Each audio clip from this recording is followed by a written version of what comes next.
ሰላምና ጤና በያላችሁበት ተመኘን። የተወደዳችሁ የመሃል ሚዲያ አድማጭ ተመልካቾቻችን እንደምን ሰንብታችኋል? እነሆ ለተቅዳሜ ወደ እናንተ እንዲደርሱ ያጠናቀርናቸውን የቀን ዜናዎቻችንን ይዘንላችሁ ቀርበናል። በቅድሚያም ዋና ዋናዎቹን በማሻገር ጀምራለሁ። የአማርኛ ቋንቋ ትምህርት በትግራይ ክልል መከልከሉ ተነገረ።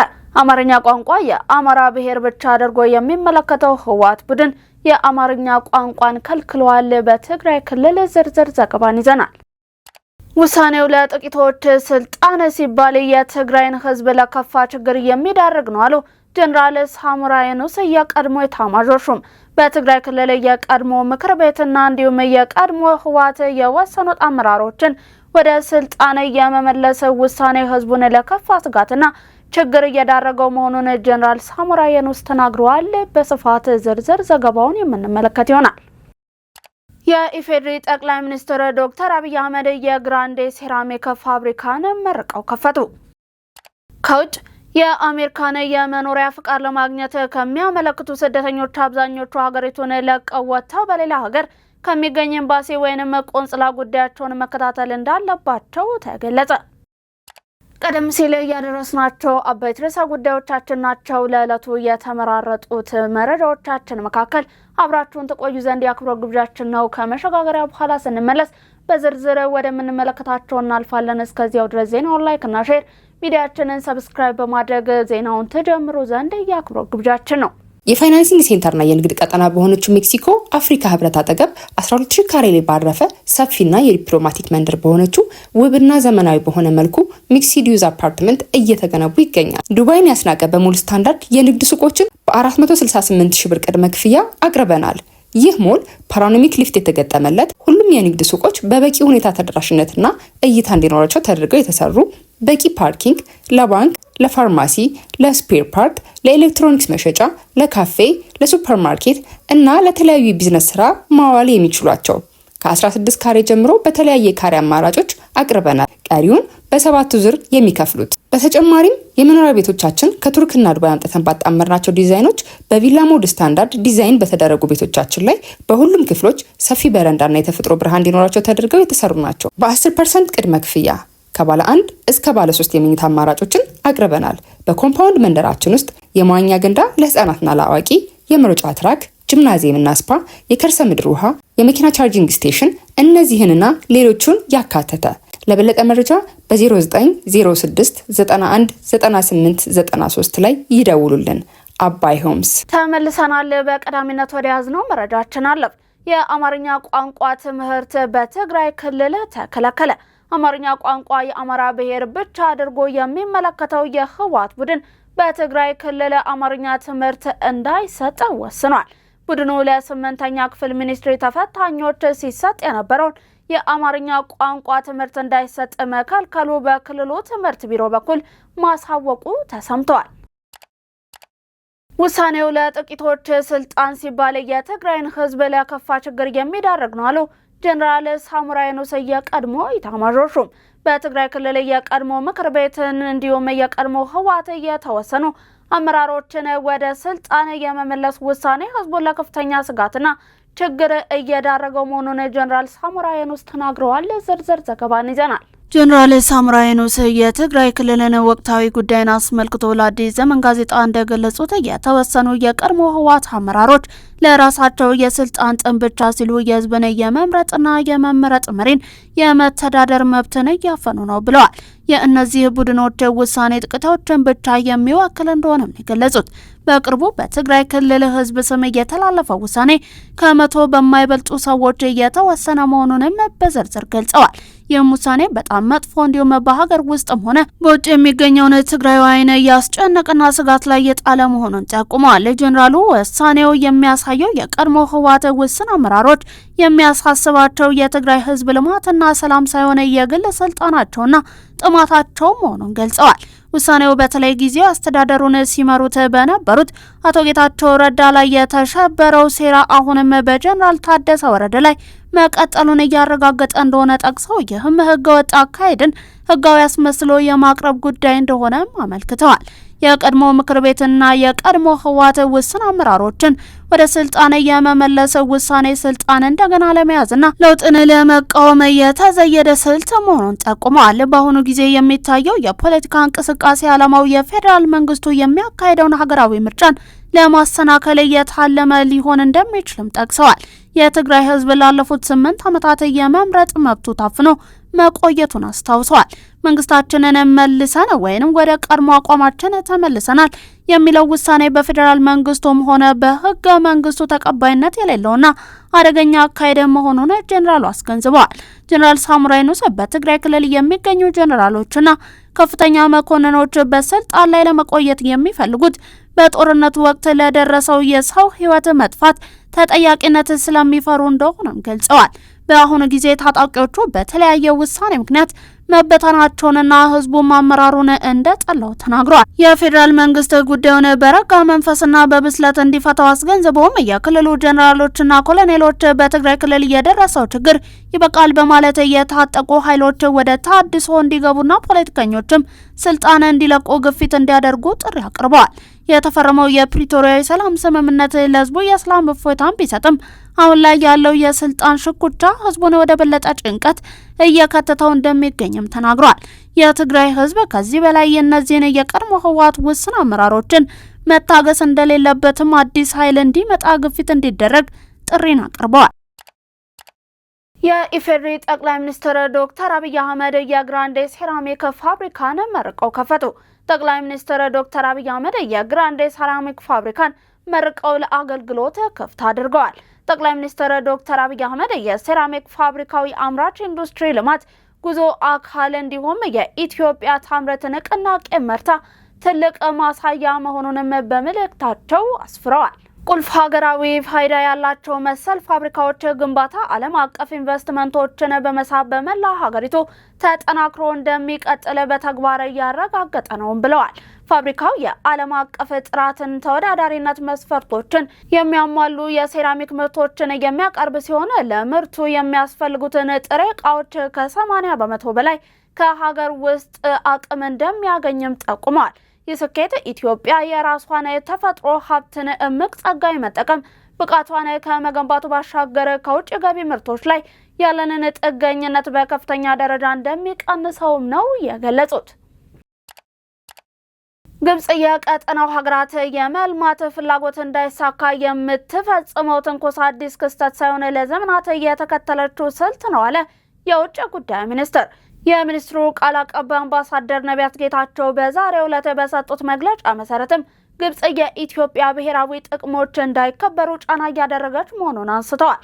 ግብጽ ቀጠናው ውጥረት ውስጥ እንዲገባ የሚያደርጉ የተለያዩ ትንኮሳዎችን በተደጋጋሚ ስትፈጽም መቆየቷን አንስተውም የትንኮሳ አዲስ ሳይሆን ለረጅም ጊዜ ስትከተል የቆየችው ስልት መሆኑን አስረድተዋል። በተለይም ኢትዮጵያ የባህር በር ጥያቄ ማቅረቧን ተከትሎ ግብጽ ጥያቄውን ለማፈንና ትኩረት ለማሳጣት በርካታ ጫናዎችን ማድረጓን ቀጥላለች ነው ያሉት። ኢትዮጵያ የባህር በር ፍላጎት አጀንዳዋን አጠናክራ ተቀጥላለች ያሉት ቃል አቀባዩ ጥያቄው በተለያዩ መንግስትና ተቋማት ዘንድ ተቀባይነት እያገኘ መምጣቱንም አብራርተዋል። የኢትዮጵያ መንግስት የባህር በር ጉዳይ በሰላማዊ መንገድ መፈታት አለበት የሚል ጽኑ እምነት እንዳለው ገልጸው ይህም በተለያዩ ሀገራት መሪዎች መገለጹን አንስተዋል። ለሰባተኛው ጠቅላላ ምርጫ በስኬት መጠናቀቅ ለህብረተሰቡ ግንዛቤ በመፍጠር የበኩላቸውን እየተወጡ መሆናቸውን የኢትዮጵያ ዜና አገልግሎት እያነጋገራቸው የተለያዩ የህብረተሰብ ክፍሎች ገለጹ። አስተያየት ሰጪዎቹ አክለውም ምርጫ የህዝብ የስልጣን ባለቤትነትን የሚያረጋግጥ በመሆኑ በስኬት እንዲጠናቀቅ የድርሻቸውን በመወጣት ላይ እንደሚገኙ አመልክተዋል። በባሌ ዞን የሮቤ ከተማ የሀገር ሽማግሌዎቹ አቶ ኡመር ገመዳ እንዲሁም አቶ በሽር በህር ምርጫው በስኬት እንዲጠናቀቅ የሀገር ሽማግሌዎች ግንባር ቀደም ኃላፊነት አለብን ብለዋል። ለምርጫው ስኬታማነት ከተለያዩ አካላት ጋር በትብብርም እየሰሩ እንደሚገኙና ኃላፊነታቸውን በመወጣት እንደሚቀጥሉም ገልጸዋል።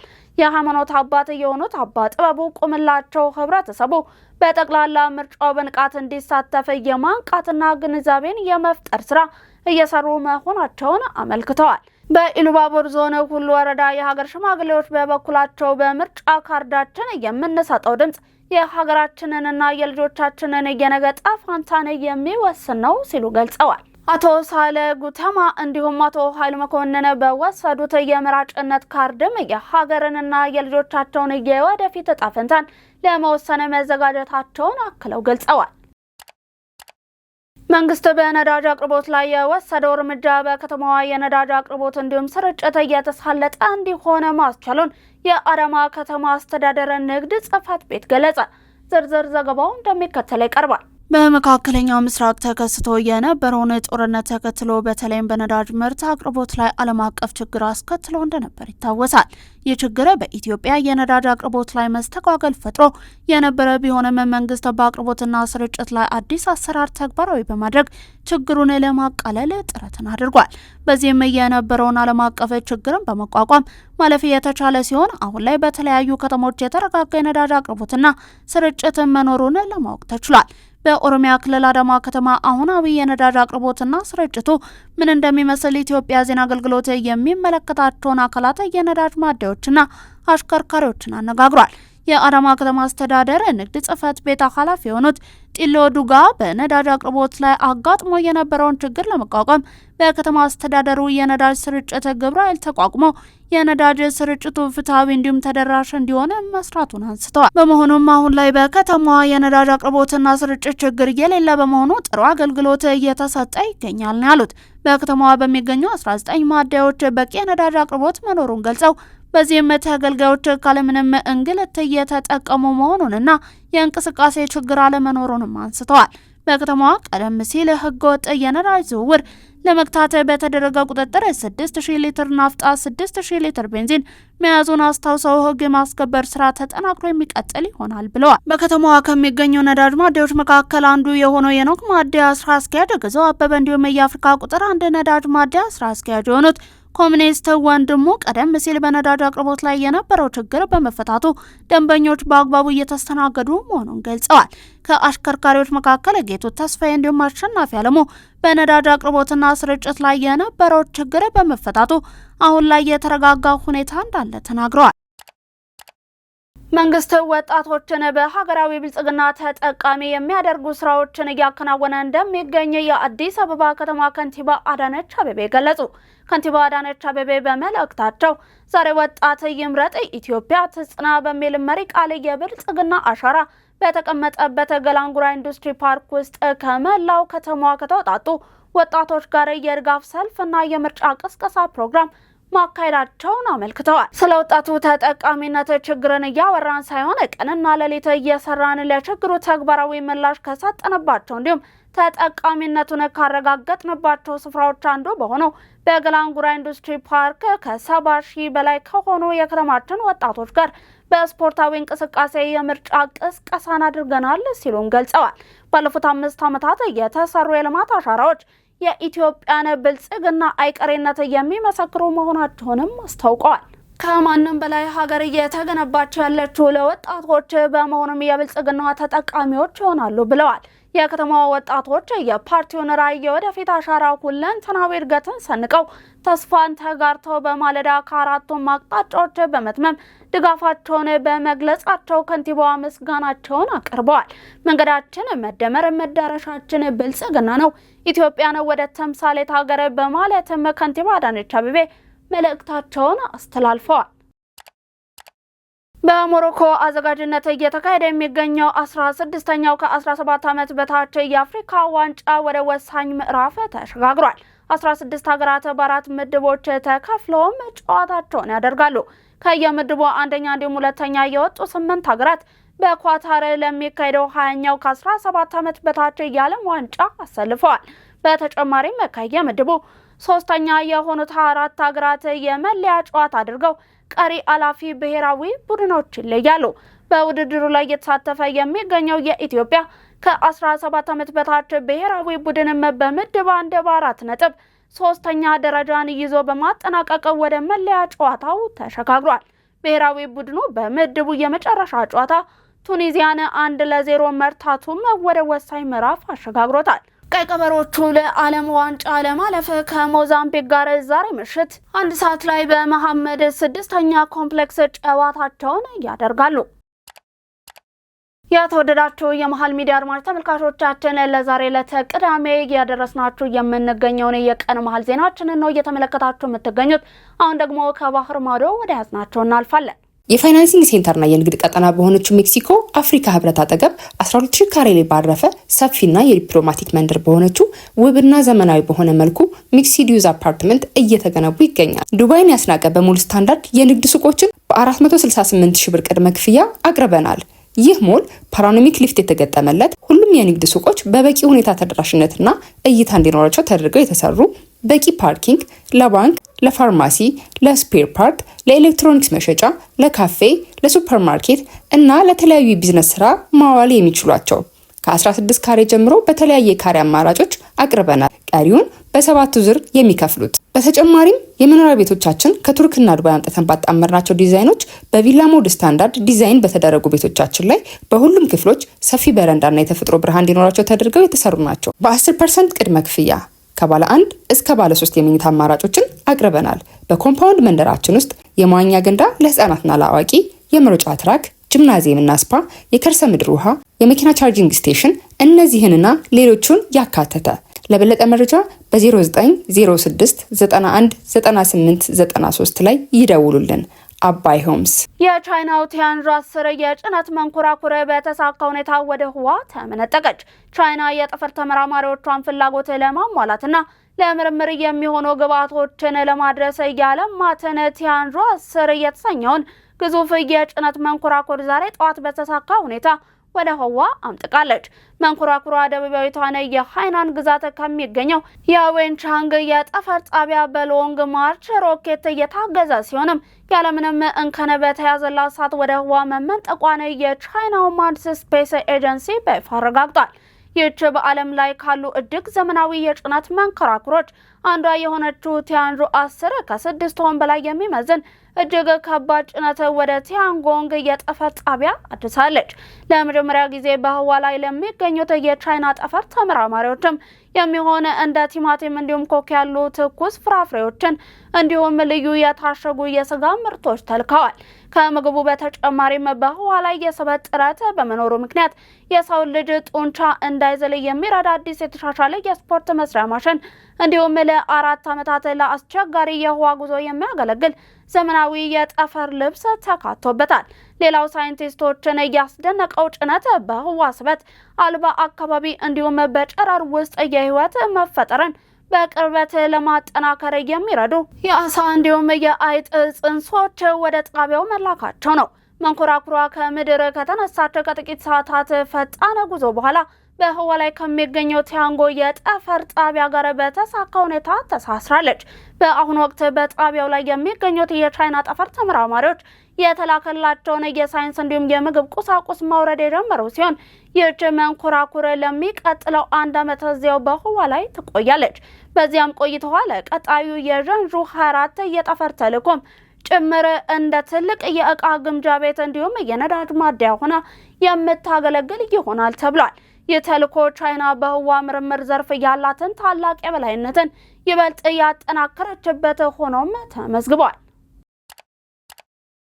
የአሜሪካን የመኖሪያ ፍቃድ ለማግኘት ከሚያመለክቱ ስደተኞች አብዛኞቹ ሀገሪቱን ለቀው ወጥተው በሌላ ሀገር ከሚገኝ ኤምባሲ ወይንም ቆንጽላ ጉዳያቸውን መከታተል እንዳለባቸው ተገለጸ። ዝርዝር ዘገባው እንደሚከተል ይቀርባል።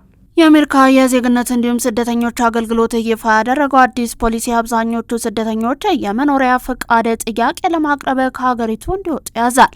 ስደተኞች አሜሪካን ለቀው ከወጡ በኋላ በሌላ ሀገር በሚገኝ ኤምባሲ ወይንም ቆንጽላ ጥያቄያቸውን ማቅረብ እንደሚችሉ ተገልጿል። ይህ አሰራር የማይተገበረው በጣም ልዩ በሆኑ ሁኔታዎች ውስጥ ብቻ እንደሆነም ተቋሙ አስታውቋል። የፕሬዝዳንት ዶናልድ ትራምፕ አስተዳደር ህገወጥ ስደትን ለመግታት ከሚወስዳቸው እርምጃዎች አንዱ ነው። አሜሪካ ቪዛ ያላቸው ሰዎች በሀገሪቱ ያሉ መኖሪያ ፍቃድ ለማግኘት እንዲያመለክቱ የሚያስችላቸውን አሰራር ይቀለብሳል። አዲስ የወጣው ፖሊሲ የአሜሪካን የመኖሪያ ፍቃድን ለማግኘት ያመለከቱ ቤተሰቦችን የሚነጥል ነው በሚልም ተተችቷል። ቤተሰቦች የመኖሪያ ፍቃድ ለማግኘት ማለፍ ያለባቸውን ረጅም ሂደት በጋራ እንዳያከናውኑም ያግዳል ነው የተባለው።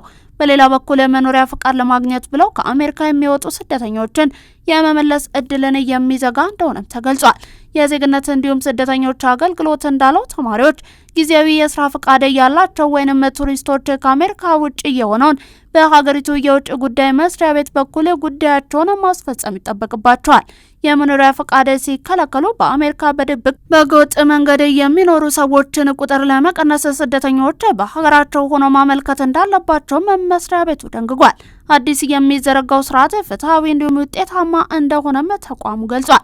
የአሜሪካ የአገር ውስጥ ደህንነት መስሪያ ቤት በኤክስ ገጹ የሀገራችን የስደተኞች አሰራር የሚበዘብዝበት ዘመን አክትሟልን ብሏል። የዜግነት እንዲሁም ስደተኞች አገልግሎት ቃል አቀባይ ዛካለር ስደተኞች የሀገራችንን አሰራር በአግባቡ መጠቀማቸውን ለማረጋገጥ ያለመ ነው ሲሉ ገልጸዋል። ለዛሬ ለተቅዳሜ ወደ እናንተ እንዲደርሱ ያጠናቀርናቸውን የቀን መረጃዎቻችንን አበቃን። አብራችሁን ስለነበራችሁ እጅግ እናመሰግናለን። ዜናውን ላይክ እና ሼር፣ ሚዲያችንን ሰብስክራይብ በማድረግ ቤተሰብነታችሁን ታጠነክሩ ዘንድ የአክብሮት ግብዣችን ነው።